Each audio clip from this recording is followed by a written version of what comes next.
بسم اللہ الرحمن الرحیم۔ عورت گھر کی عزت ہی نہیں بلکہ رونق بھی ہوتی ہے، پھر چاہے وہ ماں ہو، بیٹی ہو، بہن ہو یا بیوی ہو۔ امید دینے والے بنے، آپ کے پاس سے جو اٹھے آپ سے امید لے کر اٹھے اور مسکراہٹ لے کر جائے۔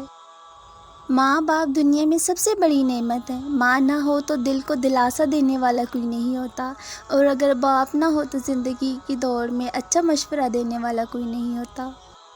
اخلاق کی قیمت کچھ نہیں دینی پڑتی، مگر اس سے ہر انسان خریدا جا سکتا ہے۔ اللہ جب راضی ہوتا ہے تو سب سے پہلے سجدے کی توفیق دیتا ہے، پھر چاہے وہ سجدہ خوشی کا ہو یا غم کا۔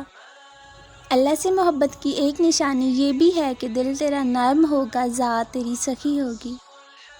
اگر اللہ نے وہ لے لیا جسے کھونے کا تم تصور نہیں کر سکتے تھے، تو یقیناً کچھ ایسا بھی دے گا جسے پانے کا تم نے سوچا بھی نہ ہوگا۔ اللہ کو چھوڑ دو گے تو کوئی شے ہاتھ نہیں آئے گی، بنا اس رب کی دنیا میں ذلت کے سوا کچھ نہیں پاؤ گے۔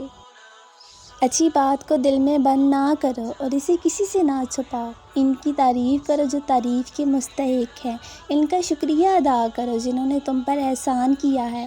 جن لوگوں نے تمہاری مدد کی ہے ان کو انعام دو، اچھی بات کہو اور اکثر کہو۔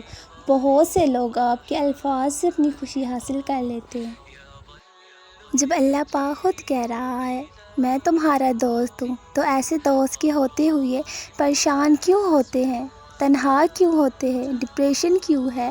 آپ مایوس ہونا چھوڑیں، اپنے دوست سے رابطہ کریں، سب ٹھیک ہو جائے گا انشاءاللہ۔ مشکلات زندگی کے ہر موڑ پر ملیں گی، سنو بس تم رب پر یقین رکھنا، اس پر بھروسہ رکھنا، وہ ہر مقام پر تمہیں تھام لے گا۔ زندگی میں ہمیشہ ان لوگوں کا چناؤ کرے جن کو عزت دینے پر وہ خود سے بڑھ کر آپ کو عزت دے۔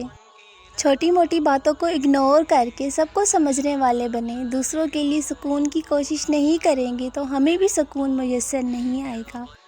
اتنی بڑی کائنات کے ایک چھوٹے سے سیارے پر لاکھوں سالوں کی تاریخ میں چند سالوں کے لیے آیا ہوا انسان کیسے سمجھ لیتا ہے کہ میں ہی سب کچھ ہوں، پھر ملک الموت کے ایک جھٹکے سے ہی نیست و نابود ہو جاتا ہے۔